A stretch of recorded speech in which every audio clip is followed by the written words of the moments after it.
ఆసుపత్రుల్లో సిబ్బంది రాకపోయినా భారీగా మార్పులు, వాటి ఆధారంగానే వారికి చెల్లింపులు. గత ప్రభుత్వం పిలిచిన టెండర్ రద్దు. బోధనాసుపత్రుల్లో జోన్ల వారీగా పారిశుధ్య పనులు చేపట్టేందుకు గత వైకాపా ప్రభుత్వం పిలిచిన టెండర్ను కొత్త ప్రభుత్వం రద్దు చేసింది. కొత్తగా మరోసారి టెండర్ను పిలవబోతోంది.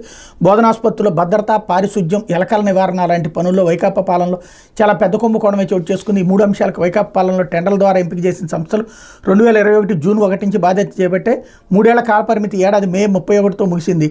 వీటి అక్రమాలకు మరో ఏడాది పొడిగించేలా వైకాపా హయాంలో గట్టి ప్రయత్నాలు జరిగిన అధికారులు 3 నెలలకే పొడిగింపించారు.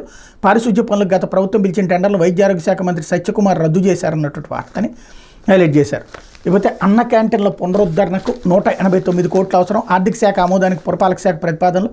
పేదల ఆకలి బాధలు తీర్చి అన్న క్యాంటీన్ల పునరుద్ధరణకు తక్షణం 189 కోట్లు అవసరమని పురపాలక పట్టణాభివృద్ధి శాఖ అంచనాలు వేసింది.